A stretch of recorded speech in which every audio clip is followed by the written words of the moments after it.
Te waia te tuatahi toro mai, nā tākingi ia haka. Tēnā koutou.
Nā ko te waia te tuarua, I haere mai, nā tero tātou whaia, Archimedia Rose, Auntie Media.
Tēnei waia te poe e here mai nei, nā pāhena retei. Poe atu, taku poe.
kia hau e te whānau e te iwi, me tēnei o ngā rōpū. E noho tonu atu ana tātou ki te rōpū o Maranga Mai.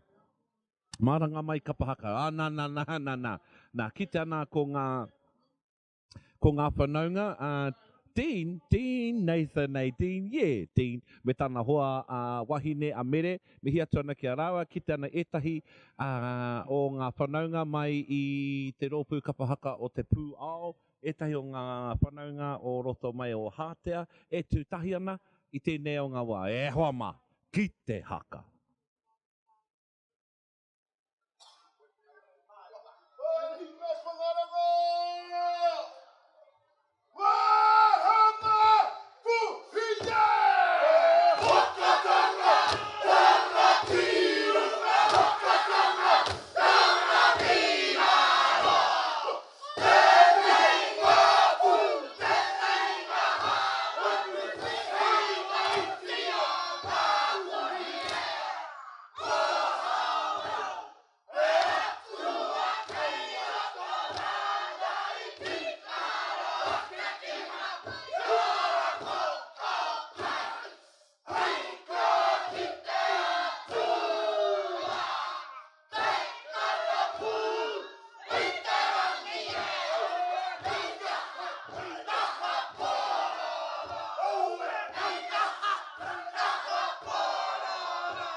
Ko ia, ko te haka o ngā tāne, ko kiri haka muri ana, tēnei rōpū nei, Maranga Mai ngā puhi, ko wai rātau, Maranga Mai kapahaka. Ko tēnei rōpū, he rōpū ki a ko tahi ai ngā waiata, ngā haka, ngā tū o te kapa nei. Kia piti ake rā tātou. Uncle Hick, Heke Nuku mai ngā iwi Busby. He always had a dream that this particular waiata aringa would come back to life. So through our Maranga Mai te iwi kaupapa, learning our waiata from home here, haka from home, poi from home, and with the help of Auntie Pare Nathan, who couldn't be here today, we've actually brought back Keihia Ngā Tamariki. It is the original version of Toro Mai, and it actually talks about, composed by Riapo Puhipi from Te Rarawa, Pukepoto, and he talks about where are all the children of this rohe. And of course they've gone and left to fight overseas in Germany, in Gallipoli, koina. Nō reira, Keihia Ngā Tamariki. I mua tā tātou waiatatanga mai tēnei waiata mutunga, he mihi nui tēnei kia tātou. O tira, ko te wāhai kia tātou e hoa mā. Koutou e hiahiana e ngā kaunui ana ki ngā mahi Māori, ki ngā mahi waiata Māori, ki ngā mahi kapahaka. Tēnei te karanga a Maranga Mai e te iwi, whakatūria mai rā o koutou rōpū. Kuhu mai ki tā tātou whakataitai he te paunga o mai hei te rātou. Pena e rapu rōpū ana, maha ngā rōpū o roto o te taitogerau. Kia mai ai, kia rangatirai te tū o te taitogerau roto i ngā mahi nei. O tira, tēnā koutou, kia ora tātou katoa.